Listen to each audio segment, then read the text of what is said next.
നമ്മുടെ റൂഹിനെ പിടിക്കുന്ന ആ രംഗം ഞാൻ നിങ്ങളോട് പറഞ്ഞു തരാം. 4 പരീക്ഷണങ്ങൾ അതിജീവിക്കാതെ ഒരാളുടെ മരണം നടക്കുകയില്ല. ഒന്നാമത്തത് സക്രത്തുൽ മൗത്ത്, മരണത്തിന്റെ വേദന അവൻ അനുഭവിക്കണം. രണ്ടാമത്തത് മുഷാഹദത്തുൽ മലക്കുൽ മൗത്ത്, അസ്രാഈൽ അലൈഹിസ്സലാമിനെ നേരിട്ടവൻ ദർശിക്കും, കാണും.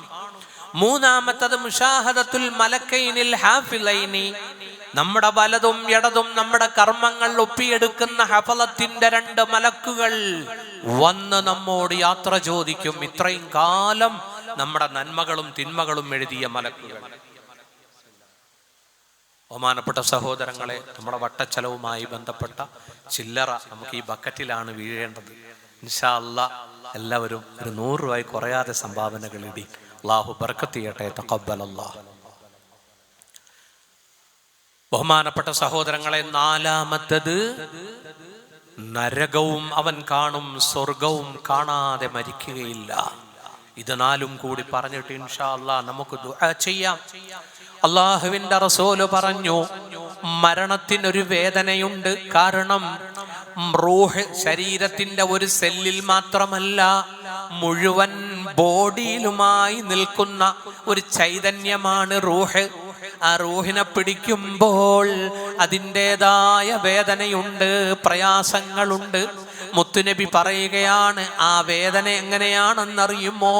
ഖദ്റു സ്വലാസുമിഅതി ലർബത്തിൻ ബിസ്സൈഫ്, വാളുകൊണ്ട് 300 തവണ വെട്ടുന്ന വേദനയാണ് മരണത്തിന്റെ വേദനയെന്ന് നബിയുനാ റസൂലുള്ളാഹി. വാളുകൊണ്ട് 300 തവണ ഒരേ സമയം വെട്ടിയാലുള്ള വേദന. അല്ലാഹു നമ്മുടെ വേദന എളുപ്പമാക്കി തരട്ടെ. ഒരിക്കൽ ഖലീലുല്ലാഹി ഇബ്രാഹിം അലൈഹിസ്സലാമിനോട് ചോദിച്ചു, അല്ലാഹു ചോദിച്ചു, കൈഫ വജത്തൽ മൗത യാ ഖലീലി, എൻ്റെ ഇഷ്ടപ്പെട്ട ചങ്ങാതിയല്ലേ താങ്കൾ, ആത്മമിത്രമല്ലേ, അങ്ങ് മരണപ്പെട്ടപ്പോൾ മരണം എങ്ങനെയാണ് അനുഭവപ്പെട്ടത്? ഇബ്രാഹിം നബി അലൈഹിസ്സലാം പറഞ്ഞു, കസുഫൂദിൻ ജുഇല ഫീ സൂഫിൻ റത്ബിൻ സുമ്മ ജുദിബാ. ഇബ്രാഹിം നബി പറഞ്ഞു, എനിക്ക് അനുഭവപ്പെട്ടത് ഇരുമ്പിന്റെ ഒരു കമ്പി പോലെ. ആ കമ്പിയിൽ പച്ചയിറച്ചി കോർത്തിട്ട് അതിനെ തീക്കനലിന്റെ മുകളിൽ കാണിച്ച് അതിനെ ശബായ എന്ന് ജനങ്ങൾ വിളിക്കും. ആ രൂപത്തിലുള്ള കമ്പി, ആ പച്ച കമ്പി, ഇരുമ്പിന്റെ കമ്പി, ജുഇല ഫീ സൂഫിൻ റത്ബിൻ, അതാ നനഞ്ഞ കമ്പിളി രോമത്തിലേക്ക് കുത്തിയിറക്കി, സുമ്മ ജുദിബ, പിന്നീട് അതിനെ വലിക്കുമ്പോൾ ആ രോമങ്ങളെല്ലാം ഉടക്കി നിൽക്കുന്ന വേദനയാണ് എനിക്കുണ്ടായതെന്ന് ബഹുമാനപ്പെട്ട ഖലീലുല്ലാഹി ഇബ്രാഹിം. അപ്പോ അല്ലാഹു പറഞ്ഞു, യാ ഇബ്രാഹിം, അതല്ല മരണത്തിന്റെ വേദന. അമാ ഇന്നാ ഖദ് ഹവ്വന്നാ അലൈക, താങ്കൾക്ക് ഈ വേദന അനുഭവപ്പെട്ടത് നാം അതിനെ ലഘൂകരിച്ചത് കൊണ്ടാ, നാം അതിന്റെ കട്ടി കുറച്ചത് കൊണ്ടാ, അതല്ല വേദന എന്ന് അല്ലാഹു ഇബ്രാഹിം നബിയോട് പറയുകയാണ്. ഇനി മൂസാ നബിയുടെ റൂഹ്, ലമ്മാ സ്വാറത്ത് റൂഹുഹു ഇലല്ലാഹ്, കലീമുല്ലാഹി, തൗറാത്ത് കൊടുത്ത അല്ലാഹുമായി വർത്തമാനം പറഞ്ഞ കലീമുല്ലാഹ്, മൂസാ നബിയുടെ റൂഹ് അല്ലാഹുവിലേക്ക് എത്തിയപ്പോൾ അല്ലാഹു കലീമുല്ലാഹി മൂസാ നബിയോട് ചോദിച്ചു, കൈഫ വജത്തൽ മൗത യാ മൂസാ, എങ്ങനെയുണ്ട് മരണം മൂസാ? മൂസാ നബി പറഞ്ഞത് മറ്റൊരു രൂപത്തിലാ. മൂസാ നബി അലൈഹിസ്സലാം പറയുകയാണ്, വജത്തുഹാ കഉസ്ഫൂരിൻ, എനിക്കെന്റെ മരണവേദന തോന്നിയത് ഒരു കിളിയെ പോലെ, യുഖ്ലാ അലൽ മഖ്ലി, അതിനെ വറച്ചട്ടിയിലിട്ട് വറുക്കുന്നു. ജീവനോടെ വറച്ചട്ടിക്കകത്തിട്ട് വറുക്കുന്ന ഒരു കിളിയെ പോലെ. ലായമൂത്തു, അത് മരിക്കുന്നില്ല. അത് മരിച്ചാൽ ഫയസ്തരീഹു, അതിന് സുഖം കിട്ടിയേനെ, മരിച്ചു, ആ വേദന തീർന്നു. നോക്കൂ, വലായതീറു, അതിന് പറക്കാൻ കഴിയുന്നില്ല. ഫയഞ്ചു, അത് പറന്നിരുന്നെങ്കിൽ ഈ വറക്കലിൽ നിന്ന് രക്ഷപ്പെടാമായിരുന്നു. വറുക്കപ്പെടുന്ന ചട്ടിയിലിട്ട് വറുക്കപ്പെടുന്ന ഒരു കിളി അനുഭവിക്കുന്ന വേദനയാണ് എനിക്ക് തോന്നിയത്. മൂസാ നബി മറ്റൊരു എക്സാമ്പിൾ കൂടി പറഞ്ഞു, വജത്തുഹാ കശാത്തിൻ തുസ്ലഹു ബിയദിൽ ഖസ്സാബ്. എനിക്കെന്റെ മരണവേദന തോന്നിയത് ഒരു കശാപ്പുകാരൻ ജീവനുള്ള ആടിനെ അറുത്തിട്ട് തൊലി ജീവനോടെ ഉരിക്കുന്നതിൻ്റെ വേദനയാണ് എനിക്ക് തോന്നിയത്. ഇതെല്ലാം സക്കറാത്തിന്റെ വേദനകളാ. അല്ലാഹു തആല പടച്ചവൻ ഹബീബിങ്ങളെ ദുആ ചെയ്യുന്ന അല്ലാഹുവിനോട് സക്കറാത്ത് എളുപ്പമായി കിട്ടാൻ, സക്കറാത്ത് എളുപ്പമായി കിട്ടാൻ. ആ സമയത്ത് സുഹൃത്തുക്കളെ, വായിലൂടെ പതയും നൊരയും മൊക്കറയിടുന്ന രംഗവും ഒക്കെ പലർക്കുണ്ടാവാറുണ്ട്. അല്ലാഹു കാക്കട്ടെ. ആ സമയത്ത് ഇന്ന ഇബ്ലീസ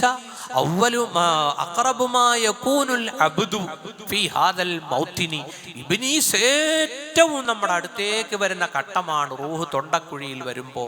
ഭയങ്കര ദാഹമാണ് ആ സമയത്ത്. നസ്ഇന്റെ സമയം എന്ന് പറയും, ആത്മാവിനെ ഉരിച്ചെടുക്കുന്ന സമയം. ആ സമയത്ത് ചുണ്ടൊക്കെ ഇങ്ങനെ ഉണങ്ങും. ഇമാം ജീലി തങ്ങൾ പറയുന്നുണ്ട്, ആ സമയത്ത് വെള്ളം തൊട്ട് നനച്ചു കൊടുക്കൽ സുന്നത്താണ്. ആ സമയത്ത് ഇബ്ലീസ് വന്നിട്ട് പറയും, ഖുൽ ലാ ഇലാഹ ഗൈരി, നീ പറ. നല്ല കൂജയിലെ വെള്ളം കാണിച്ചിട്ട് പറയും, നീ പറ, ഞാനല്ലാതെ ഇലാഹില്ല എന്ന് പറ, ഞാൻ നിനക്ക് ഒഴിച്ചു തരാം. ഇവിടെ മജ്ലിസുന്നൂർ ഉണ്ടോ? ഇല്ലേ? ഇവിടെ ഇല്ലല്ലേ. മജ്ലിസുന്നൂറിൽ ബഹുമാനപ്പെട്ട പാണക്കാട് സയ്യിദ് ഹൈദർലി ശിഹാബ് തങ്ങൾ നടപ്പിലാക്കിയ മജ്ലിസുന്നൂറിൽ ഇടയ്ക്ക് കാണും അല്ലേ ഈ ഇബ്ലീസ് കൂസിന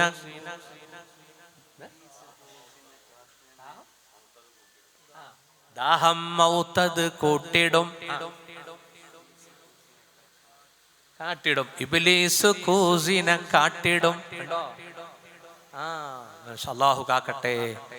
ഇബ്ലീസ് വെള്ളം നിറച്ച കൂജയെ കാണിച്ചിട്ട് പറയും, നീ പറയൂ, ഞാനാണ് ഇലാഹെന്ന് പറയൂ, ഞാനാണ് ഇലാഹെന്ന് പറയൂ. നോക്ക്, ചുണ്ടെല്ലാം ഉണങ്ങും. ആ സമയത്ത് ഇമാം ജീലി തങ്ങൾ പറഞ്ഞു, വൃത്തിയുള്ള തുണി നല്ല വെള്ളത്തിൽ മുക്കിയിട്ട് മരണാസന്നന്റെ ചുണ്ടിൽ ആ വെള്ളം തേച്ചു കൊടുക്കണം. തജിരി എന്ന് പറയും. അല്ലാഹു തആല പടച്ചവൻ നമ്മുടെ മരണവേദന ദാഹം എളുപ്പമാക്കി തരട്ടെ. ആ സമയത്ത് സൂറത്തുൽ വാഖിഅ അല്ലാഹു പറയുകയാണ്, ഫലൗലാ ഇദാ ബലഗത്തിൽ ഹുൽഖൂം, ആത്മാവ് തൊണ്ടക്കുഴിയിൽ എത്തുമ്പോൾ വഅൻതും ഹീനഇദിൻ തൻളുറൂൻ, ബന്ധുക്കൾ ചുറ്റിലും നിൽക്കുന്നു, മക്കളുണ്ട്, മരുമക്കളുണ്ട്, നിങ്ങളെല്ലാം ആ രംഗം നോക്കുകയാണ്. അല്ലാഹു പറയുകയാണ്, വനഹ്നു അഖറബു ഇലൈഹി മിൻകും വലാകിൻ ലാ തുബ്സിറൂൻ, ഈ മൗത്ത്, ഈ മയ്യത്തിനോട് ഏറ്റവും അടുത്തത് നാമാണ്, നിങ്ങൾ കാണുന്നില്ല. നിങ്ങൾ മയ്യത്തിനെ പരിപാലിക്കുന്നു, എൻ്റെ മലക്കുകൾ റൂഹിനെ പരിപാലിക്കുകയാണ്, അതിനെ പിടിച്ചെടുക്കാൻ ഒരുങ്ങുകയാണ്. ആ രംഗമാണ് നിങ്ങൾ കാണുന്നില്ലെങ്കിലും നടക്കുന്നത്. എന്താ ഇവിടെ നടക്കുന്നത്? ബഹുമാനപ്പെട്ടവരെ, എല്ലാ ബന്ധുക്കളും വന്നിട്ടുണ്ട്. നോക്കൂ, നമ്മളാണെങ്കിൽ ആ സമയത്ത് പരിഭ്രാന്തരാണ്. അവർ നോക്കി നിൽക്കുന്നതല്ലാതെ ഒന്നും അവർക്ക് ചെയ്യാൻ കഴിയുന്നില്ല. ആ റൂഹിനെ തിരിച്ചു കൊടുക്കാൻ നമുക്ക് കഴിയുമോ? കഴിയല സുഹൃത്തുക്കളെ. അല്ലാഹു നമ്മുടെ സക്രാത്തിന്റെ വേദന എളുപ്പമാക്കി തരട്ടെ. ഒന്ന്.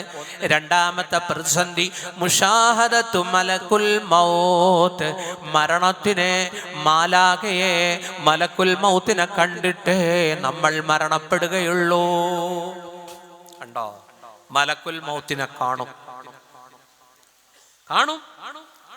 ഖലീലുല്ലാഹി ഇബ്രാഹിം നബി ഒരിക്കൽ മലക്കുൽ മൗത്തിനോട് പറഞ്ഞു, ഫഹൽ തസ്തതിഉ അൻ തുരിയനി കൈഫ തഖ്ബലു റൂഹ ഫാജിരിൻ, ഈ ലോകത്ത് പാപങ്ങളും തെറ്റുകുറ്റങ്ങളും ചെയ്തുകൊണ്ട് നടന്ന തെമ്മാടിയുടെ റൂഹിനെ പിടിക്കുന്നത് നീ എനിക്ക് കാണിച്ചു തരുമോ?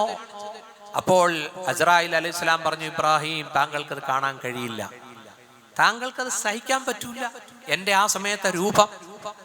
അപ്പോ മലക്കുൽ മൗത്തിന് തോന്നി, ഇബ്രാഹിം നബിക്ക് വിഷമമായോ? ശരി ഇബ്രാഹിം, ആ മുഖം ഒന്ന് മാറ്റിക്കേ. ഇബ്രാഹിം നബി മുഖം തിരിച്ചു. ഇനി നോക്കിക്കേ എന്ന് പറഞ്ഞപ്പോൾ മലക്കുൽ മൗത്തിന്റെ രൂപം കിതാബിൽ കാണാം. ഫൈദാ ഹുവ ബിറജുലിൻ അസ്വദു ഖായിമുശ് ശഅർ മുൻതിനുർ റീഹ് അസ്വദുസ് സിയാബ്. എന്താണ് ഇതിന്റെ അർത്ഥം?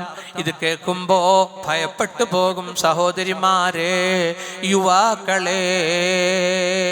നോക്കൂ, ഫൈദാ ഹുവ ബിറജുലിൻ അസ്വദ്, ഒരു കറുത്ത മനുഷ്യൻ, ഖായിമുശ് ശഅർ, മുടി എഴുന്നേറ്റു നിൽക്കുന്നു, മുൻതിനുർ റീഹ്, അസഹനീയമായ ദുർഗന്ധം വമിക്കുന്നു, അസ്വദുസ് സിയാബ്, കറുത്ത കോട്ടാണ് ധരിച്ചിരിക്കുന്നത്, യഖ്റുജു മിൻ ഫീഹി വമനാഖിരിഹി, വായിലൂടെയും മൂക്കിന്റെ നാസാരന്ധ്രങ്ങളിലൂടെയും പുറപ്പെടുന്നു.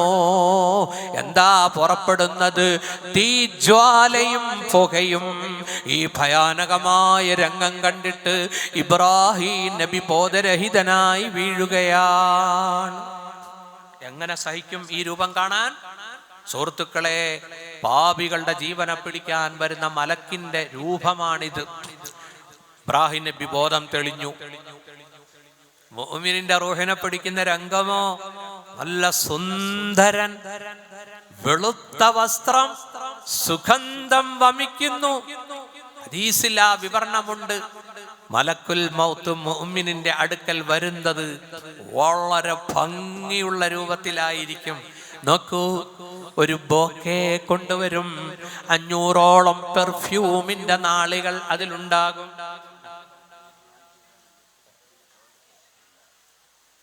ബഹുമാനപ്പെട്ട സഹോദരങ്ങളെ, അടക്കൊരു കാര്യം, കുറച്ച് കവറുകൾ കൊടുക്കുകയാണ്. നിങ്ങളൊരു ഹദിയ നാളെ അതിലിട്ട് ബഹുമാനപ്പെട്ട പ്രഭാഷകൻ തങ്ങൾ, അല്ലേ, പേരെന്താ, ബഹുമാനപ്പെട്ട സുഹൈൽ തങ്ങളുടെ കയ്യിൽ ഏൽപ്പിക്കണം. ഇൻഷാ അല്ലാഹ് മഹാനവറുകൾ നിങ്ങൾക്ക് വേണ്ടി ദുആ ചെയ്യും. അല്ലാഹു തആല അനുഗ്രഹിക്കുമാറാവട്ടെ. ഇൻഷാ അല്ലാഹ് നിങ്ങൾ സന്തോഷത്തോടെ സ്വീകരിക്കും. സുഹൃത്തുക്കളെ, ഞാനിതുകൂടി പറഞ്ഞിട്ട് ഇൻഷാ അല്ലാഹ് നമുക്ക് ചില കാര്യങ്ങൾ കൂടി പറഞ്ഞ് ദുആ ചെയ്യാനുണ്ട്. ബഹുമാനപ്പെട്ട സഹോദരങ്ങളെ, മലക്കുൽ മൗത്തിനെ കാണുന്ന രംഗമാണിത്. ഇനി കാണുന്നത് 2 മലക്കുകളെയാ. ആരാണ് ആ മലക്കുകൾ? وَإِنَّ عَلَيْكُمْ لَحَافِظِينَ كِرَامًا كَاتِبِينَ يَعْلَمُونَ مَا تَفْعَلُونَ. അല്ലാഹു പറയുകയാ, വഇന്ന അലൈക്കും ലഹാഫിലീൻ, ഹഫളത്തിന്റെ 2 മലക്കുകളെ നിങ്ങളെ ഉത്തരവാദപ്പെടുത്തിയിട്ടുണ്ട്. കിറാമൻ കാതിബീൻ, അവരാദരണീയരായ എഴുത്തുകാരാണ്, അവരെഴുതിക്കൊണ്ടിരിക്കുകയാണ്. യഅലമൂന മാ തഫ്അലൂൻ, നിങ്ങൾ പ്രവർത്തിക്കുന്നത് അവരറിയുന്നുണ്ട്. ആ മലക്കുകളുടെ ഇരിപ്പിട സ്ഥാനം വലതുതോളും ഇടതുതോളുവാ. മനസ്സിലായോ? മാ യൽഫിളു മിൻ ഖൗലിൻ ഇല്ലാ ലദൈഹി റഖീബുൻ അതീദ്, മനുഷ്യനൊരു വാക്കും ഉച്ചരിക്കുകയില്ല, റഖീബും അതീദും രേഖപ്പെടുത്തിയിട്ടല്ലാതെ. വലതുഭാഗത്തെ മലക്ക് നന്മ എഴുതുന്ന മലക്കുകളാ. ആ മലക്കാണ്, ആ മലക്കിന് ക്യാബിനറ്റ് റാങ്കാ. ആ മലക്ക് ഞാനും നിങ്ങളും ഒരു ഇബാദത്ത് ചെയ്താൽ, ഒരു ദിക്ർ ചെയ്താൽ, ഒരു സദഖ കൊടുത്താൽ, പള്ളിക്ക് വേണ്ടി ഒരു തരി സ്വർണം കൊടുത്താൽ, വലതുഭാഗത്തെ മലക്കെഴുതും, ഇടതുഭാഗത്തെ മലക്കിനോട് ചോദിക്കേണ്ട ആവശ്യമില്ല.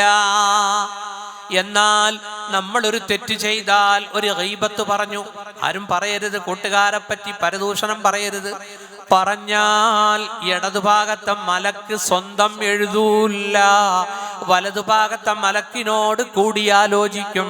വലതുഭാഗത്തെ മാലാക പറയും 3 മണിക്കൂർ വെയിറ്റ് ചെയ്യൂ. ആ മനുഷ്യൻ ഇസ്തിഗ്ഫാർ ചെയ്ത് തൗബ ചെയ്താൽ എഴുതേണ്ടതില്ല. കണ്ടോ, ഇതൊക്കെ കിതാബിൽ ഹദീസിൽ ആയത്തിന്റെ താഴെ രേഖപ്പെടുത്തപ്പെട്ട കാര്യമാണ്. അതുകൊണ്ട് നമ്മൾ ആർക്കും ഒരു ഫിത്നയും ഒരു പാരയും പണിയരുത്. ജമാഅത്തിലോ അയൽവാസികൾക്കോ കൂട്ടത്തിൽ ജീവിക്കുന്ന സഹജീവികൾക്കോ നമ്മൾ ആർക്കും ഒരു അക്രമവും ചെയ്യരുത്. ഉപകാരം ചെയ്യുക. അല്ലാഹു പടച്ചവൻ നല്ല മനസ്സിന്റെ ഉടമകളാക്കി തരട്ടെ. അതാ 2 മലക്കുകൾ ബുദ്ധിയും പ്രായപൂർത്തിയും എത്തിയ അന്ന് മുതൽ റൂഹ് തൊണ്ടക്കുഴിയിൽ എത്തുന്നത് വരെ നമ്മൾ ചെയ്തതെല്ലാം എഴുതിയ മലക്കുകൾ അതാ നമ്മൾ മരണത്തിന് ഒരുങ്ങുകയാണ്. അവസാനം ഈ 2 മലക്കുകൾ നമ്മുടെ മുമ്പിൽ പ്രത്യക്ഷപ്പെടും. അവര് യാത്ര ചോദിക്കാൻ വന്നതാ. അവരെ ഇന്ന് കാണും. നല്ല രൂപത്തിൽ അവരെ കാണാൻ തൗഫീഖ് ചെയ്യട്ടെ. അല്ലേ അല്ലേ അസീസ്ക? നല്ല രൂപത്തിൽ നമുക്ക് മരിക്കണ്ടേ? നോക്കൂ, സാലിഹായ മനുഷ്യനാണെങ്കിൽ വലതുഭാഗത്തെ മലക്ക് പറയും, ജസാക്കല്ലാഹു അന്നാ ഖൈറ, ഞങ്ങൾ ഡ്യൂട്ടി അവസാനിപ്പിക്കുക, അള്ളാഹു നിങ്ങൾക്ക് നല്ല പ്രതിഫലം തരട്ടെ. റുബ്ബ മജ്ലിസി സിദ്ഖിൻ അജ്ലസ്തന വറുബ്ബ അമലിൻ സാലിഹിൻ അഹ്ലർതന. അർത്ഥം മനസ്സിലായില്ലേ? എത്രയോ നല്ല സദസ്സുകളിൽ നിങ്ങൾ ഞങ്ങളെ ഇരുത്തിയിട്ടുണ്ട്. എത്രയോ ഇബാദത്തും അമലുകളും ചെയ്യുമ്പോ നിങ്ങൾ ഞങ്ങളെ സാക്ഷികളാക്കിയിട്ടുണ്ട്. അല്ലാഹു നിങ്ങൾക്ക് നല്ല കൂലി തരട്ടെ, അഥവാ സ്വർഗം തരട്ടെ. നിങ്ങൾ ഉംറയ്ക്ക് പോയി, നിങ്ങളുടെ അമലുകൾ സഫാ മർവയുടെ ഇടയിൽ ഹാജറ ബീവി ഓടിയ സ്ഥലത്ത് നിങ്ങൾ ഓടിയില്ലേ? സഈ ചെയ്തില്ലേ? ഞങ്ങൾ അവിടെ ഉണ്ടായിരുന്നു. നിങ്ങൾ തഹജ്ജുദ് നിസ്കരിച്ചില്ലേ? നിങ്ങൾ ളുഹാ നിസ്കരിച്ചില്ലേ? നിങ്ങൾ ആരും അറിയാതെ അയൽപക്കത്തെ പാവപ്പെട്ട പൊര നിറഞ്ഞു നിൽക്കുന്ന പെണ്ണിനെ കെട്ടിക്കാൻ, ഇന്നിപ്പോ പൊര നിറഞ്ഞു നിൽക്കുന്നത് പെണ്ണല്ല, ആണുങ്ങളാണ്. കാരണം ആണുങ്ങൾക്ക് ഇന്ന് പെണ്ണിനെ കിട്ടുന്നില്ല, അല്ലേ?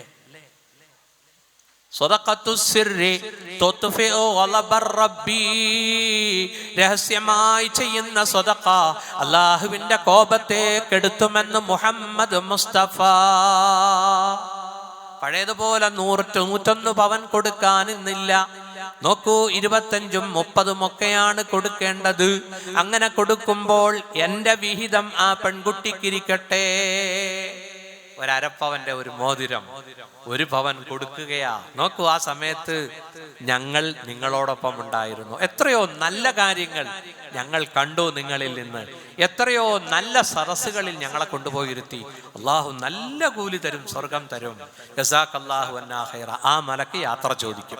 ഇനി 2ാമത്തെ മലക്ക് നോക്കൂ, ഒരു തെമ്മാടിയായ മനുഷ്യൻ, ഒരു കാഫിറായ, ഒരു യുക്തിവാദി, ഫ്രീ തിങ്കർ, പ്രവാചകനെയും അള്ളാഹുവിനെയും തെറി വിളിക്കുന്ന ഒരു ഫ്രീ തിങ്കറുടെ മലക്ക് വന്നിട്ട് പറയും, ലാ ജസാക്കല്ലാഹു അന്നാ ഖൈറ, നിങ്ങൾക്ക് ഒരു പ്രതിഫലവും കിട്ടാതിരിക്കട്ടെ.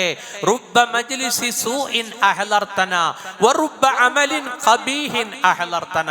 എത്രയോ മോശമായ സദസ്സുകളിൽ നിങ്ങൾ ഞങ്ങളെ ഇരുത്തി, അല്ലേ? നിങ്ങൾ എത്രയോ പാതിരാത്രികളിൽ ബ്ലൂ ഫിലിമുകൾ കണ്ടില്ലേ?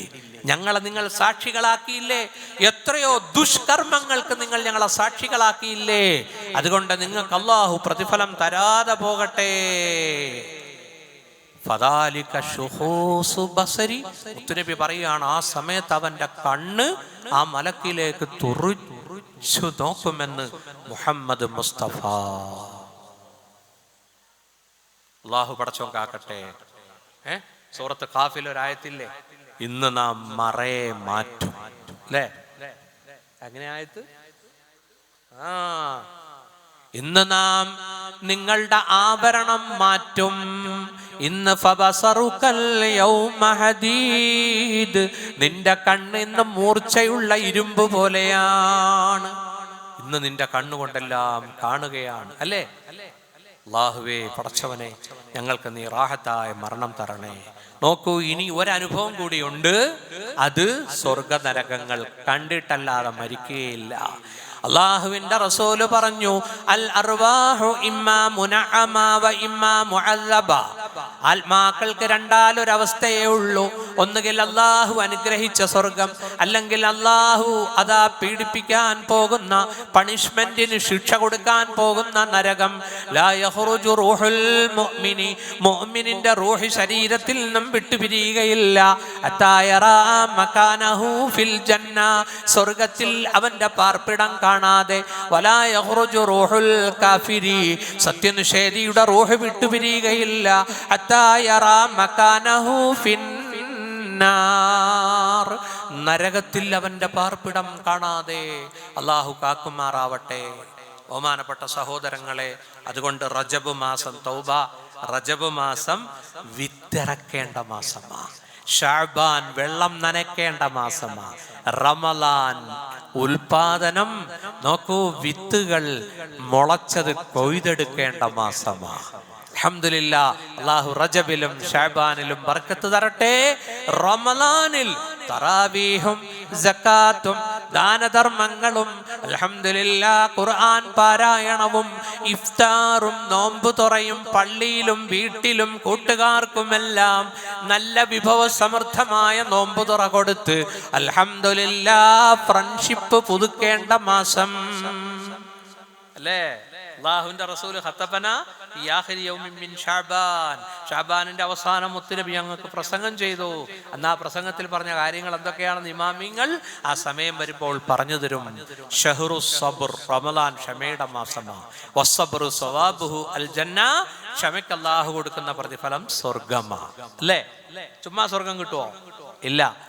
മണിയില്ല റബ്ബേ വാങ്ങുവാനാ വീട്, കൊതിയുണ്ട് വല്ലാതെപ്പോഴും അതിനോട്, അതിലേക്ക് നീ ഒരു പാസ് താ മന്നാനെ, അത് നിന്റെ പക്കൽ മാത്രമാ ഹന്നാനെ. മൗത്തിന്റെ നേരം മുഅ്മിനായി മരിപ്പിക്കണേ, സമയം ഷഹാദത്തെന്ന നിധിയും നൽകണേ. ഒരു ഖുദ്സിയായ ഹദീസിൽ അല്ലാഹു പറയുകയാണ്, എന്റെ സച്ചരിതരായ സാലിഹീങ്ങളായ അടിയാറുകൾക്ക് ഞാൻ ഒരുക്കി വെച്ചിട്ടുണ്ട്. മാലാ ഐനുൻ റഅത്ത്, ഒരു കണ്ണും കാണാത്ത സ്വർഗം, വലാ ഉദുനുൻ സമിഅത്ത്, ഒരു ചെവിയും കേട്ടിട്ടില്ലാത്ത സ്വർഗം, വലാ ഖതറ അലാ ഖൽബി ബശർ, മനുഷ്യ ഹൃദയത്തിൽ ചിന്തിക്കാൻ പോലും കഴിയാത്ത അചിന്ത്യമായ അനുഗ്രഹങ്ങൾ ഒരുക്കി വെച്ചിട്ടുണ്ട്. എന്നിട്ട് അല്ലാഹുവിന്റെ റസൂൽ സജദയിലെ ആയത്തോതി ഫഖ്റഉ ഇൻ ശിഅ്തും, നിങ്ങൾ സജദയിലെ ആയത്തോതി നോക്കൂ എന്ന് പറഞ്ഞിട്ട് നമ്മളെല്ലാം സുബഹിക്കോതുന്ന സജദയിലെ ആയത്തോതി കണ്ണുകുളിർക്കുന്ന അനുഗ്രഹങ്ങൾ. അൽഹംദുലില്ലാഹ്, അവിടെയാണ് അല്ലാഹു പറഞ്ഞത് എന്തുണ്ട്? അൽ ജസാഉൽ ഇഹ്സാനി ഇല്ലൽ ഇഹ്സാൻ, നന്മയ്ക്ക് നന്മയല്ലേ പ്രതിഫലം, അല്ലേ? എന്നിട്ട് എന്താ അല്ലാഹു പറഞ്ഞത്? ഫീഹിന്ന ഖാസിറാത്തു തർഫി ലം യത്മിസുഹുന്ന ഇൻസുൻ ഖബ്ലഹും വലാ ജാൻ കഅന്നഹുന്നൽ യാഖൂതു വൽ മർജാൻ. നല്ല ചുവന്ന ചുഗന്ന അപ്സരസ്സുകൾ നോക്കൂ, ഹൂറുൽ ഹിസാൻ, അല്ലേ? അല്ലേ? ദുനിയാവിലൂടെ പോകുന്ന സ്ത്രീകളെ എന്തിനാ നോക്കുന്നത്? മാഷാ അല്ലാഹ്, സ്വർഗത്തിലെ അപ്സരസ്സുകൾ ഖുർആനിൽ പല ഭാഗത്തും പറഞ്ഞിട്ടുണ്ട്. ഈയിടെ നോക്കിയപ്പോൾ ഒരാൾ എനിക്കൊരു വീഡിയോ അയച്ചു തന്നു, ഉസ്താദെ നിങ്ങളെയും വിടുന്നില്ല, നിങ്ങളെയും ട്രോളുകയാ. എന്താ ട്രോൾ ചെയ്ത്? സ്വർഗത്തിലെ മദ്യത്തെ പറ്റി ഞാൻ വിശദീകരിച്ചു വരുന്ന സ്ഥലത്ത് അവരുടെ വകയായിട്ട് ഈ കോളാമ്പി എന്നൊക്കെ പറഞ്ഞ ചാനലുണ്ടല്ലോ, കുറെ പേര് ഇങ്ങനെ മുസ്താക്കന്മാരെ പ്രസംഗത്തെ ട്രോളാൻ നിപ്പുണ്ട്. അപ്പൊ അങ്ങനെ ആ ട്രോളലിന് ഞാനും വിധേയമായ കാര്യം പറയുകയാണ്. മനസ്സിലായില്ലേ? ഞാനതൊക്കെ സൂക്ഷിക്കുന്ന ആളാ, പക്ഷെ എന്നെ പോലും വിട്ടിട്ടില്ല. ബഹുമാനപ്പെട്ട സഹോദരങ്ങളെ, സ്വർഗത്തിൽ മദ്യമുണ്ട്. അത് ഖുർആൻ പറഞ്ഞതാ, അത് വേദങ്ങൾ പറഞ്ഞതാ.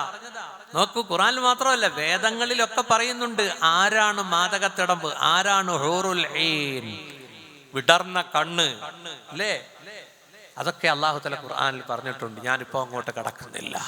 ആ സ്വർഗം അല്ലാഹു നമുക്ക് നൽകട്ടെ, ആ സ്വർഗം അല്ലാഹു നമുക്ക് നൽകട്ടെ. അതുകൊണ്ട് ഉമ്മ പെങ്ങന്മാരെ അല്ലാഹു തന്ന വിഭവങ്ങൾ, അല്ലാഹു നമുക്ക് സമ്പത്ത് തന്നു, അല്ലാഹു നമുക്ക് സ്വർണം തന്നു. ഈ നോക്ക് നിങ്ങൾ, ഹൈന്ദവ ഭക്തജനങ്ങൾ ഈ 1,06,000 രൂപ വന്നിട്ടും അവര് സ്വർണം വാങ്ങിച്ച് ശബരിമലയിലേക്കും അവരുടെ വിശ്വസ്ത ആരാധനാലയങ്ങളിലേക്കും അവരെന്ത് ചെയ്തു? സംഭാവന ചെയ്യുന്നു, അല്ലേ? ഹിന്ദുക്കൾ എത്രയോ പേര് പറഞ്ഞിട്ടുണ്ട്, എൻ്റെ പകുതി ബിസിനസ് ഞാൻ ചെയ്യുമ്പോൾ പകുതി അയ്യപ്പന് കൊടുക്കും. അയ്യപ്പനാ പാർട്ട്ണർ. ആരാ പാർട്ട്ണർ? അയ്യപ്പൻ. ഉണ്ടോ? അല്ലാഹു പറഞ്ഞതായിട്ടൊരു ഹദീസിലുണ്ട്, നിങ്ങൾ അനസാലിസു ശരീകൈൻ, 2 പങ്കുകാരിൽ മൂന്നാമത്തവൻ ഞാനാണ്. മാലം യഖുൻ അഹദുഹുമാ അൽ ആഖിറ, രണ്ടാലൊരാൾ അപരനെ വഞ്ചിക്കാത്ത കാലത്തോളം നിങ്ങൾ 2 പേര് കൂടി ഒരു 10 lakh വീതം എടുത്ത് 20 ലക്ഷത്തിന് ബിസിനസ് തുടങ്ങുന്നു. അള്ളാഹു പറയുകയാണ്, ഞാൻ നിങ്ങളുടെ ഇടയിലെ 3ാമത്തെ പാർട്ട്ണർ. എപ്പോ? നിങ്ങൾ പരസ്പരം വഞ്ചിക്കാത്ത കാലത്തോളം. നീ നിന്റെ കൂറുകാരനെ, പങ്കുകാരനെ വഞ്ചിച്ചാൽ ഞാൻ കൂട്ടുവെട്ടും, ഞാൻ ഇറങ്ങിപ്പോകും, ബിസിനസ് തവിട് പൊടിയാകും. ഒരു മുസ്ലിം മറ്റൊരു മുസ്ലിമിനെ വഞ്ചിക്കരുത്. നോക്കൂ, അല്ലാഹുവിന്റെ റസൂല് പറയുകയാണ്, ഞാൻ സ്വർഗത്തിൽ പോയി, സ്വർഗത്തിൽ എത്തി നോക്കിയപ്പോ കണ്ടത് വൽ ഹസനത്തു ബി അശ്രി അംസാലിഹ, ഒരു നന്മയ്ക്ക് 10 ഇരട്ടി കൂലി എന്ന് സ്വർഗത്തിൽ എഴുതി വച്ചിരിക്കുന്നു. എന്നാൽ സ്വർഗത്തിന്റെ വാതിൽ മറ്റൊരു സ്ഥലത്ത് എഴുതി വച്ചിരിക്കുന്നു വസ്സദഖത്തു, ദാനധർമ്മം ചെയ്താൽ 18 ഇരട്ടിയാണ്. കണ്ടോ? ഒരു മനുഷ്യൻ വായ്പ മേടിക്കുന്നത് അങ്ങേയറ്റം ബുദ്ധിമുട്ടുമ്പോഴാണ്.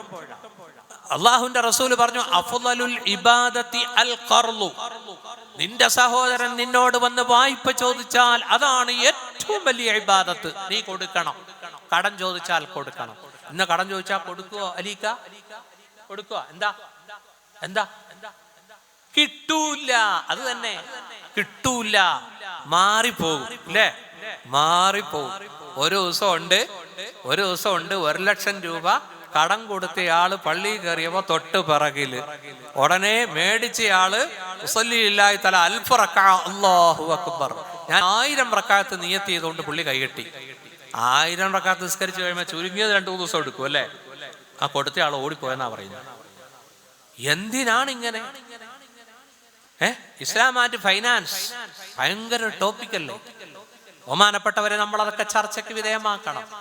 ഇന്നും നമ്മുടെ ഉമ്മത്തി കഥ മാത്രം കേട്ടിങ്ങനെ സുഖിച്ചിങ്ങനെ എഴുന്നേറ്റു എന്തെങ്കിലും സ്വതക്കയും ചെയ്യും.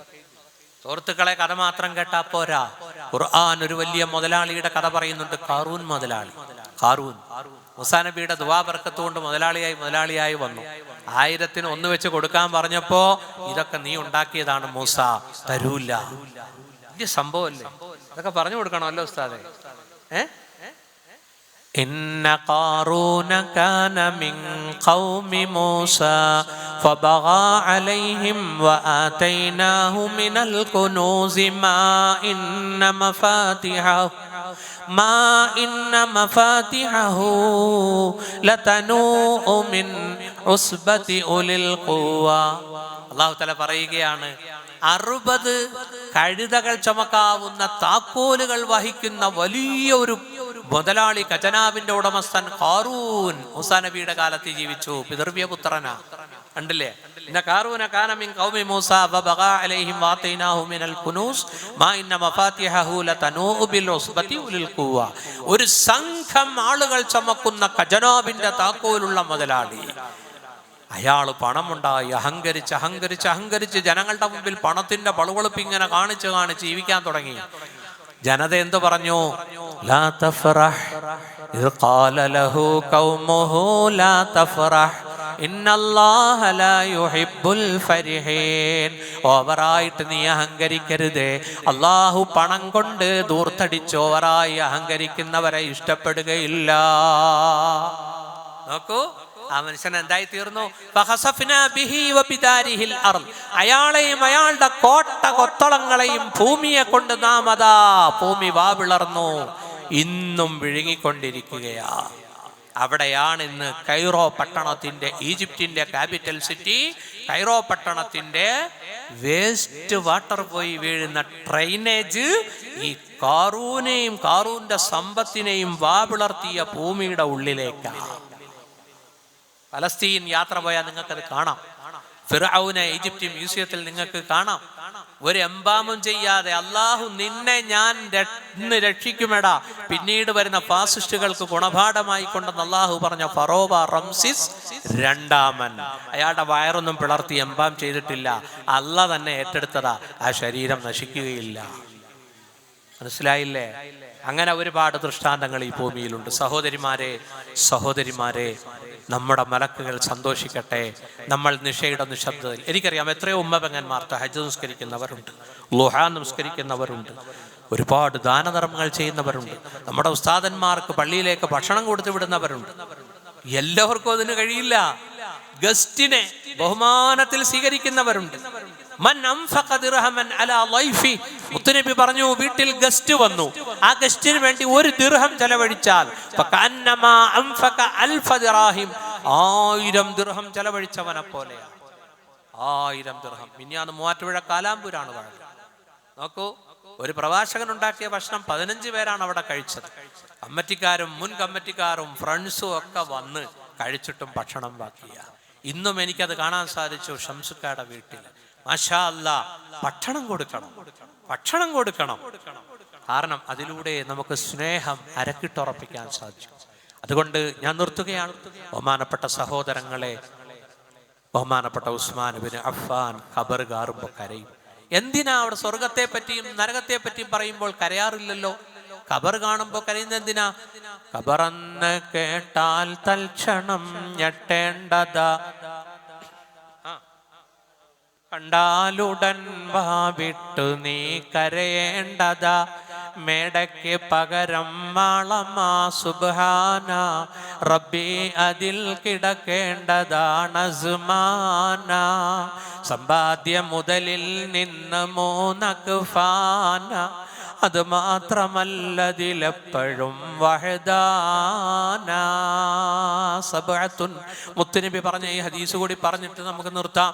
സബഅത്തുൻ യജ്രി അജ്റുഹു ഫീ ഖബരിഹി ബഅദ മൗതി, മരണശേഷം 7 മീറ്റർ വെള്ളത്തുണിയിൽ പൊതിഞ്ഞ് അതാ ഖബറിന്റെ ആഴത്തിലേക്ക് 3 അടി വീതിയും 3 അടി വീതി മാത്രമുള്ള ഇടുങ്ങിയ ഖബറിലേക്ക് ഇറക്കി വെക്കുമ്പോൾ അതാ മുകളിൽ കല്ല് നിരത്തി അല്ലെങ്കിൽ പലക നിരത്തി മണ്ണിട്ട് നമ്മളെല്ലാം ഖബറടക്കി കഴിയുമ്പോൾ 7 അമലുകൾ നമ്മുടെ ജീവിതത്തിൽ ചെയ്തിട്ടുണ്ടെങ്കിൽ ആ ഖബറിലേക്ക് വരും കേട്ടോ. മൻ അല്ലമ ഇൽമാ, നീ ഇൽമു പഠിപ്പിച്ചിട്ടുണ്ടെങ്കിൽ അതിന്റെ പ്രകാശം ഖബറിലേക്ക് വരും. നീ ഇൽമു പഠിപ്പിച്ചിട്ടുണ്ടെങ്കിൽ ഒരു മുതഅല്ലിമിനെ അല്ലെങ്കിൽ ഒരു മുഅല്ലിം, കുഞ്ഞുങ്ങൾക്ക് ഖുർആൻ പഠിപ്പിക്കുന്ന ഒരു മുഅല്ലിമിന്റെ ശമ്പളം നീ ഏറ്റെടുത്താൽ, ഭക്ഷണം നീ ഏറ്റെടുത്താൽ, മദ്രസയ്ക്ക് 1 ചാക്ക് സിമന്റ് നീ കൊടുത്താൽ, ഇൽമുമായി ബന്ധപ്പെട്ട ഏതെങ്കിലും ഖിദ്മത്ത് ചെയ്താൽ അതിന്റെ പ്രകാശം ഖബറിലേക്ക് വരും. മൻ അല്ലമ ഇൽമ ഔ അജ്റാ നഹ്റാ, വെള്ളമില്ലാത്ത സ്ഥലത്തൊരു കനാല് നീ കീറി കൊടുത്താൽ, ഔ ഹഫറ ബിറാ, ഒരു സ്ഥലത്ത് വെള്ളമില്ല അവിടെ ഒരു കിണർ നീ കുഴിച്ചു കൊടുത്താൽ നിന്റെ ഖബറിലേക്ക് അതിന്റെ പ്രതിഫലം വരും. നോക്കൂ, പള്ളിയില്ലാത്ത സ്ഥലത്ത് ഔ ബനാ മസ്ജിദ, അല്ലെങ്കിൽ നീ ഒരു പള്ളി പണിത് കൊടുത്താൽ തീർന്നില്ല. ഔ അറസ നഖ്ല, അല്ലെങ്കിൽ നീ പബ്ലിക്കിന് വേണ്ടി ഈന്തപ്പന നട്ടുപിടിപ്പിച്ച് അതിൽ ഈന്തപ്പഴമുണ്ടായി അത് പബ്ലിക്ക് വന്ന് കഴിക്കുന്നു, പക്ഷികളും വന്ന് കഴിക്കുന്ന അവസ്ഥയിലാണെങ്കിൽ അതിന്റെ പ്രതിഫലം നിന്റെ ഖബറിലേക്ക് വരും. ഔ വറസ മുസ്ഹഫ, നീ ഒരു മുസ്ഹഫ് ഉമ്മത്തിന് നൽകുന്നു അനന്തരാവകാശമായിട്ട്, അതാ ആ ഖുർആൻ എല്ലാവരും പ്രയോജനപ്പെടുത്തുന്നു. അവസാനം അല്ലാഹുവിന്റെ റസൂല് പറഞ്ഞു, ഔ തറക വലദൻ യസ്തഗ്ഫിറുല്ലാഹ്, നീ നിനക്ക് അല്ലാഹു തന്ന ഒരു മകന് ദീൻ കൊടുത്തു, സംസ്കാരം കൊടുത്തു, അദബ് കൊടുത്തു, ആ കുഞ്ഞിനെ മക്കളെ നിങ്ങൾ സ്നേഹിച്ചു, അവസാനം നിന്റെ ഖബറിങ്കൽ വന്നിട്ട് അസ്സലാമു അലൈക യാ അബീ എന്ന് കരഞ്ഞുകൊണ്ട് സലാം പറയുന്ന ഒരു പുത്രനെ നീ ദുനിയാവിൽ ബാക്കി വെച്ചിട്ടുണ്ടെങ്കിൽ അത് ഖബറിലേക്ക് ഉപകരിക്കുമെന്ന് നബിയുനാ റസൂലുള്ളാഹി. ഈ അടുത്ത് നടന്ന ഒരു സംഭവം നിങ്ങൾക്ക് അറിയുമോ? സുഹൃത്തുക്കളെ പഠിക്കാൻ വിട്ടു, MBBS ആയി. ആ കുട്ടിക്ക് ഒരു MBBS കാരി തന്നെ കിട്ടി വധുവായിട്ട്. അവർ കല്യാണത്തിന് മുമ്പ് തന്നെ ഒരു ടൂർ പാക്കേജ് അറേഞ്ച്മെന്റ് ചെയ്തു. കല്യാണത്തിന് മുമ്പ് പോകാൻ പറ്റുമോ? പോയി, റൂം എടുത്തു. തിരിച്ചു വന്നപ്പോൾ പ്രഗ്നന്റ് ആയിട്ടാ തിരിച്ചു വന്നത്. സുബ്ഹാനല്ലാഹ്, ആ കുഞ്ഞിനെ കാണുന്നതിന് മുമ്പ് തന്നെ ഡൈവോഴ്സും നടന്നു, തലാഖും നടന്നു. ഇതാണ് ഇന്നത്തെ സോഷ്യൽ മീഡിയയും മക്കളും. നോക്കൂ, ഒരു പ്രിയപ്പെട്ട മകനെ പഠിക്കാൻ വിട്ടു ബാംഗ്ലൂരിലേക്ക്. ആ കുട്ടി അവിടെ മദ്യത്തിനും മയക്കുമരുന്നിനും അഡിക്റ്റായി. ആ കുട്ടി ഒരു കടാരയും കൊണ്ടുവന്നു. അതിന്റെ മൂർച്ച നോക്കിയത് ഉമ്മയുടെ നെഞ്ചത്താണ്. അല്ലാഹു കാക്കട്ടെ, അല്ലാഹു കാക്കട്ടെ. സോഷ്യൽ മീഡിയ, സുഹൃത്തുക്കളെ, മൊബൈൽ, എന്താണ് ഇതിന് പരിഹാരം? ഞാൻ ഇന്നലെ ഒരു പ്രസംഗം കേട്ടു, അതിൽ പറയുകയാണ് വേറെ ഒന്നുമല്ല, അതിനെ നിയന്ത്രിക്കുക. അതിനെ കൂട്ടത്തിൽ കൊണ്ടു നടന്നാൽ. സുഹൃത്തുക്കളെ, ഇന്നലെ ഒരു ഉസ്താദ് പറയുകയാണ്, ഞാൻ ദിവസം 3 ജുസു ഓതുന്ന ആളായിരുന്നു, ഇന്ന് എനിക്ക് 3 പേപ്പർ ഓതാൻ കഴിയുന്നില്ല, ഞാൻ എപ്പോഴും ഇങ്ങനെ സോഷ്യൽ മീഡിയയിലാണ്. നിങ്ങളല്ല കേട്ടോ, ഈ ഉസ്താദല്ലേ? അത് ഞാനായാലും നിങ്ങളായാലും സമയം കൊല്ലിയാണ് നമ്മുടെ ഈ വലിയ ഫോൺ അല്ലേ, ഈ വലിയ ഫോൺ. ഞാൻ 20 കൊല്ലം മുമ്പ് ഒമാനിൽ ചെന്നപ്പോ സമസ്തയുടെ സന്തത സഹചാരി നമ്മുടെ ബഹുമാനപ്പെട്ട ഇസ്മായിൽ കുഞ്ഞാജി മാന്നാർ 200 പെൺകുട്ടികളെ വഫിയ കോഴ്സ്, ഇപ്പൊ സനായി കോഴ്സാണല്ലോ, അദ്ദേഹം ഒറ്റയ്ക്ക് പഠിപ്പിക്കുന്നുണ്ട്. 200 കുട്ടികൾക്ക് ഫുഡ് ആൻഡ് അക്കോമഡേഷൻ കൊടുത്തുകൊണ്ട് ആലപ്പുഴ ജില്ലയിലെ മാന്നാറിൽ. അത്ര വലിയ മുതലാളിയാണ് അദ്ദേഹം. എനിക്ക് തന്നത് എന്താണെന്നറിയോ? ആദ്യം അന്ന് ഒമാനിൽ ചെന്നപ്പോ ഒരു തടിച്ച മൊബൈലാണ്. അന്ന് ആർക്കും മൊബൈലില്ല. ഞാൻ ഈ മൊബൈലുമായിട്ട് ഇങ്ങനെ പോവും, ഇടക്കിടക്ക് വല്ല കോളും വരും. അപ്പൊ ഇങ്ങനെ അന്ന് കുറച്ച് പൊങ്ങച്ചൊക്കെ കാണിച്ചു. പിന്നെ ഇപ്പം വന്ന് തടിച്ച മൊബൈൽ ആർക്കും വേണ്ട. ഇപ്പൊ ഇതുപോലെ മെലിഞ്ഞ മൊബൈലാ അല്ലേ? ഇതിന്റെ പേരെന്താ? ആൻഡ്രോയിഡോ? ബഹുമാനപ്പെട്ട സഹോദരന്മാരെ, കോള് വന്നാൽ സ്വീകരിക്കണം, തിരിച്ചു മറുപടി പറയണം, മെസ്സേജ് വിടണം. ഏറ്റവും അത്യാവശ്യം എല്ലാം സാധാ മൊബൈലിലുണ്ട്. ഇപ്പോഴത്തെ മൊബൈലിന്റെ അവസ്ഥ എന്താ? പക്ഷേ എനിക്ക് നിങ്ങളോട് പറയാനുള്ളത്, ഒരു കറിക്കത്തി കൊണ്ട് നമുക്കൊരാളെ പോറലേൽപ്പിക്കാൻ സാധിക്കും. നമുക്ക് അല്ലാഹു തന്ന പച്ചക്കറികൾ അരിയാനും പറ്റും. ഇതുകൊണ്ട് ഒരുപാട് ഉപകാരങ്ങളുണ്ട്. ഇതുകൊണ്ട് എത്രയോ ഉമ്മപെങ്ങന്മാർ അടുക്കളയിൽ സ്വലാത്ത് കേട്ടുകൊണ്ട് അവർ കറിയുണ്ടാക്കുന്നു, അവർ ഭക്ഷണ പദാർത്ഥങ്ങൾ ഉണ്ടാക്കുന്നു. പിന്നെ എന്താ? സിംസാറുൽ ഹഖ് ഉസ്താദിന്റെ പ്രസംഗം, ഷമ്മാസ് ഉസ്താദിന്റെ പ്രസംഗം, കബീർ വാഖവി ഉസ്താദിന്റെ പ്രസംഗം കേട്ടോണ്ടിരിക്കുമ്പോഴായിരിക്കും അടിയിൽ അർദ്ധനഗ്നയായ പെണ്ണിന്റെ ഡാൻസ്. അപ്പൊ ഇബ്ലീസ് പറയും, ശകലം നോക്ക്, അടഞ്ഞ കണ്ണോട്ട് നോക്കിയാൽ മതി, കാരണം റജബല്ലേ എന്ന് പറയും. ഉസ്താദ് പള്ളിയിൽ പറയും റജബില് ആവശ്യമില്ലാത്ത സിനിമ എന്ന് കാണാന്ന് പറയും. ബഹുമാനപ്പെട്ട സഹോദരങ്ങളെ, നമ്മുടെ മക്കൾ വല്ലാത്തൊരു പ്രതിസന്ധിയിലാണെന്ന്. മുങ്ങുന്ന കപ്പലിലാണ് നമ്മുടെ കുട്ടികളുള്ളത്. എൻ്റെ പൊന്നു മക്കളോട്, +2-നും ഡിഗ്രിക്കും പഠിക്കുന്ന മക്കളോട്, അതുപോലെ തന്നെ മറയുടെ പുറകിലിരിക്കുന്ന എൻ്റെ പെങ്ങന്മാരോട് എനിക്ക് പറയാനുള്ളത്, ഈ കഴിഞ്ഞ ജുമാ കഴിഞ്ഞ് ഞാൻ ഇരാറ്റുപേട്ടയ്ക്ക് വരികയാണ്. കൊല്ലം ടൗണിൽ നിന്നും മെമുവിലാണ് യാത്ര. 25 രൂപ മതി. കൊല്ലം മെമു, എറണാകുളം വരെയുള്ള മെമു. ആ മെമുവിൽ വരുമ്പോ എൻ്റെ തൊട്ടടുത്തൊരു മുസ്ലിം പെൺകുട്ടി ഇരിക്കുന്നുണ്ട്, തട്ടമൊക്കെ ഇട്ട്. കുറച്ച് കഴിഞ്ഞപ്പോൾ ആ പെൺകുട്ടി ആരെയോ വിളിക്കുന്നു. പെട്ടെന്ന് അതാ ഒരു സുന്ദരനായ ചെറുപ്പക്കാരൻ വന്ന് അവളുടെ അടുത്തിരുന്നു. അപ്പോ ഞാൻ വിചാരിച്ചു ബോയ് ഫ്രണ്ട് ആയിരിക്കുമെന്ന്. ബോയ് ഫ്രണ്ട് ആയിരുന്നു. പക്ഷെ കുറച്ച് കഴിഞ്ഞപ്പോ ആങ്ങളെ പോലെ അല്ല, ആങ്ങളമാരങ്ങനെ നോക്ക്, തോളത്ത് കൈയിടുന്നു. പിന്നെ സുഹൃത്തുക്കളെ, ചങ്ങനാശ്ശേരി തിരുവല്ലയൊക്കെ കഴിഞ്ഞ് ചിങ്ങവനം വരെ പിന്നെ ആലിംഗനവും ചുംബനങ്ങളും കൊണ്ട് ആ പെൺകുട്ടിയെ വീർപ്പ് മുട്ടിക്കുന്നതാണ് കാണാൻ കഴിഞ്ഞത്. ആ സമയത്ത് തട്ടമൊക്കെ നീങ്ങി. അതിൻ്റെ ഇടയ്ക്ക് 1-2 പ്രാവശ്യം ആ പെണ്ണ് പറയുന്നുണ്ട്, ഉസ്താദ് ഇരിക്കുന്നു, ഉസ്താദ് ഇരിക്കുന്നു. ആരാ ഉസ്താദ്? ഷമ്മാസ് ഉസ്താദ്. വീട്ടിൽ നിറങ്ങുമ്പോ നല്ല ഫർദ ധരിച്ച കൊച്ച്, വീട്ടിൽ നിറങ്ങുമ്പോ നല്ല മഫ്ത ധരിച്ച കൊച്ച്. സുഹൃത്തുക്കളെ, ട്രെയിനിൽ വെച്ച് ഇതാണ്. അല്ലാഹു കാക്കട്ടെ, അല്ലാഹു കാക്കട്ടെ. പൊന്നു പെങ്ങളെ, അവസാനം നിങ്ങളെല്ലാം സൂക്ഷിക്കുന്ന ചാരിത്രം കൂടി അവൻ കവർന്നെടുത്തിട്ട് നിങ്ങളെ പിഴിഞ്ഞ ചണ്ടി പോലെ ഉപേക്ഷിക്കും. അല്ലാഹു കാക്കട്ടെ, അല്ലാഹു കാക്കട്ടെ. എന്താ ആമീൻ പറയാത്തത്? നിങ്ങൾ ഓർക്കുന്നുണ്ടാവും, ഉസ്താദിന് നേരം വെളുത്തിട്ടില്ല എന്നല്ലേ? അല്ലേ? എല്ലാവർക്കും നേരം വെളുത്തു. പടച്ചോൻ കാക്കട്ടെ. എൻ്റെ മോൾക്കും നാളെ ഈ അവസ്ഥ വരാൻ മേലെ വരാവില്ലേ? അല്ലാഹു കാക്കട്ടെ. അതുകൊണ്ട് സുഹൃത്തുക്കളെ, മക്കളെ പഠിപ്പിക്കണം. പക്ഷേ പഠിപ്പിക്കാൻ വിടുമ്പോൾ അപകടങ്ങൾ പതിയിരിപ്പുണ്ട്. അതിനെ നാം സൂക്ഷിക്കണം. ഉമ്മയ്ക്ക് ഇതിൽ വലിയ റോളുണ്ട് കേട്ടോ, അല്ലേ? അൽ ഉമ്മു മദ്റസത്തുൻ ഇദാ അഅദത്തഹാ അഅദത്ത ഖൗമൻ ത്വയ്യിബൽ അഅറാഖി. ഉമ്മയാണ് അംഗൻവാടി, ഉമ്മയാണ് മദ്റസ. ഉമ്മ, നിന്റെ മോളെ നീ സ്നേഹിക്കണം.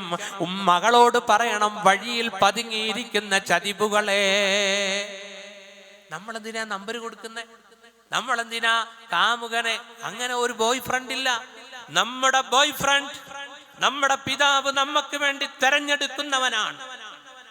നമ്മുടെ ബോയ് ഫ്രണ്ട്, അവനെ നാം സ്നേഹിച്ച് അവനോടൊപ്പം ലൈഫ് എൻജോയ് ചെയ്യാൻ അല്ലാഹു തൗഫീഖ് നൽകട്ടെ. അതുകൊണ്ട് വഴിയിലും ക്യാമ്പസിലും കോളേജിലും കാണുന്നവനല്ല നമ്മുടെ ബോയ് ഫ്രണ്ട്.